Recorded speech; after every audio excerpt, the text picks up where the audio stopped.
Hi, I'm Professor Silver, and today I'll break down the complete history of James's Inkay, detailing his transformation from a freeloading vagrant into one of James's greatest friends.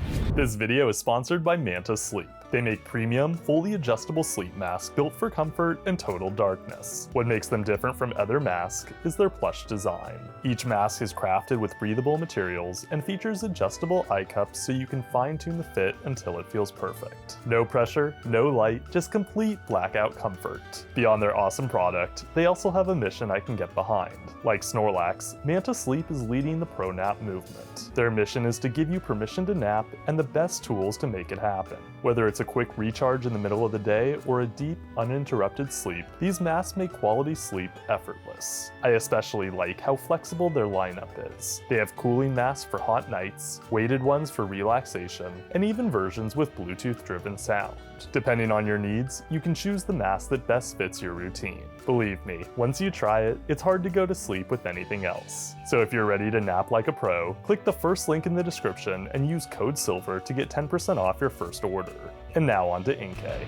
James first met Inkay in Lumio City during the episode of Battle of Aerial Mobility. Their meeting took place shortly after James arrived in Kalos. Inkay immediately targeted James, seeing him as both the source of food and the perfect canvas for his ink. The revolving Pokemon stole food from him in a cafe and then in the hot air balloon. After Jesse failed to weaken Inkay with Wobbuffet, James won him over with kindness and sandwiches. The resulting capture mirrored how James caught Cacnea and Yamask without a battle, using nothing but his personality.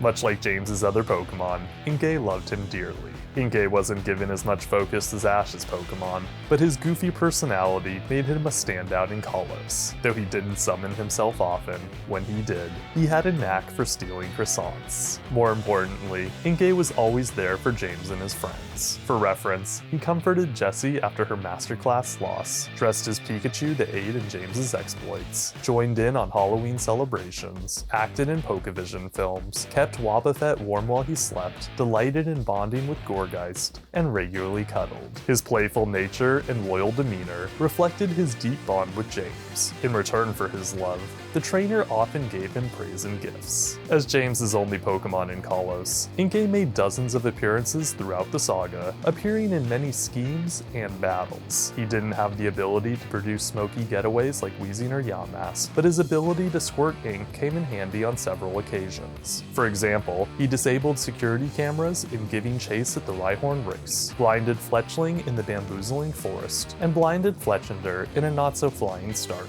Unfortunately, the ink was useless against a wild Pangoro.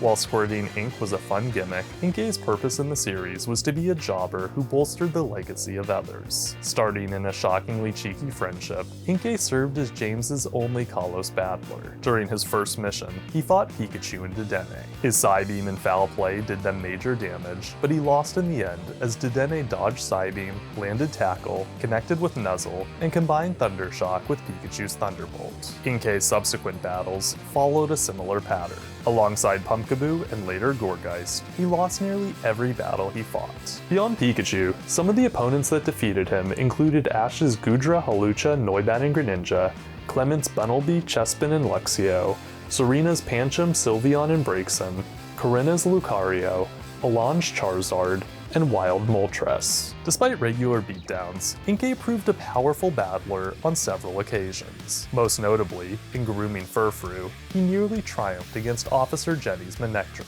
After Inkay dodged Thunderbolt, he let loose Tackle, withstood Quick Attack, and induced confusion with Psybeam. Manectric was then recalled, leading Inkay to fight Pikachu. Inkay not only dodged Quick Attack, but also blinded Pikachu. Although he ultimately lost the match, he still proved his fighting spirit.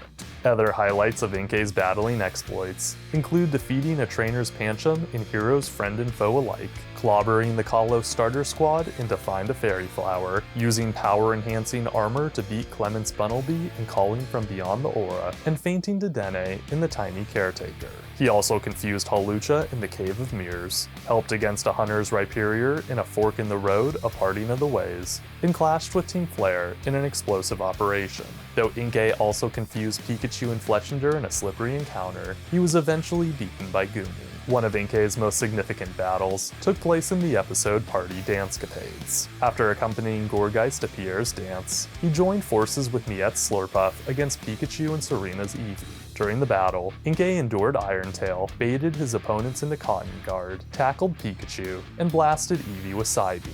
Unfortunately, Eevee withstood his efforts, evolved into Sylveon, and won the match with Fairy Wind. In spite of Inkay's extensive battling experience, he never explored the possibility of evolution. It's likely that he chose to remain in Inkay because he clashed with an evil Malamar on several occasions. The experiences likely soured his opinion of his evolved form and made him worry that he too would become evil if he were to ever evolve. Inkay first crossed paths with the evil Malamar in a conspiracy to conquer. During the episode, Malamar brainwashed him into aiding its quest for world domination. Inkay tried to take his revenge upon getting freed by Clement, but Malamar escaped before he could do any damage. While reflecting on the day's events, Team Rocket realized that Inkay could one day become a Malamar as well. Inkay responded with cuteness, but it's possible he internalized his trainer's fears. When the evil Malamar returned in facing the Grand Design, Jessie and Meowth feared Inkay would betray them. James, however, defended Inkay, insisting no one hated Malamar more.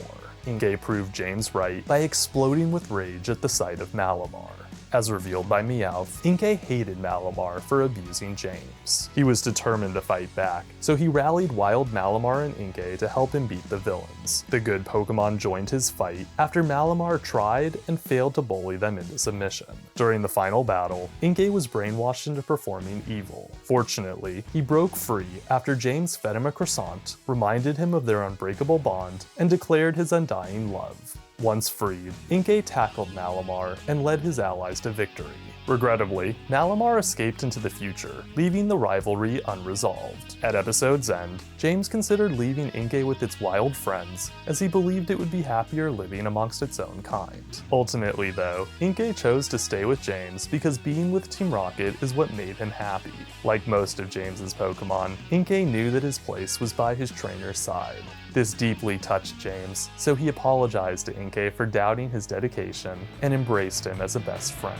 Inkay's loyalty to James was unwavering throughout the saga. During Team Flare's attack, Inkay fought Celosia's Drapion, protected Ash and Alon from the giant rock, and even took credit for the victory.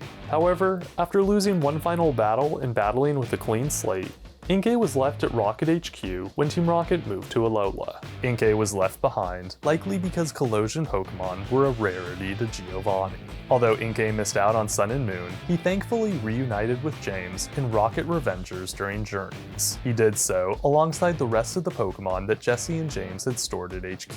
Overjoyed to rejoin James permanently, Inkay participated in one last attempt to capture Pikachu. Although he failed in the end, that he was able to get hits off Pikachu post Master Z is honestly an accomplishment within itself. Following the scheme, we can assume Inkay continued onward in helping James pursue Pikachu. And as that concludes Inkay's history, let's get to his battle record. Since Inkay's defeats often involved hits for multiple Pokemon, we're gonna skip his losses. All you need to know is that he lost to pretty much everyone. That said, he defeated Myron's Pancham, Clement's Bunnelby, and Bonnie's Dedenne. Move-wise, Inkay used Tackle, Psybeam, and Foul Play. Unfortunately, Inkay was underutilized in XY. Besides his obsession with Malamar, he rarely stepped into the limelight or proved his strength. The writers could have improved him as a character by letting him beat Malamar in a battle, partake in showcases, or compete with James in some sort of unique competition. While I love Inkay's relationship with James, I think it needed more sweet moments like those we glimpsed during their almost goodbye. One aspect of Inkay that could have used for more focus as well is his Dark Psychic typing. Both types are rare on the main cast, so seeing James teach Inkay unique moves like Night Slash, Psycho Cut, Hypnosis, and Topsy-Turvy would have been stellar. Alas, we'll have to make do with what we got. And on that note, class is adjourned. I want to give a big thanks again to Manta Sleep. Get a mask for yourself at 10% off by clicking the first link in the description. I'm Professor Silver. Until next time, catch you later.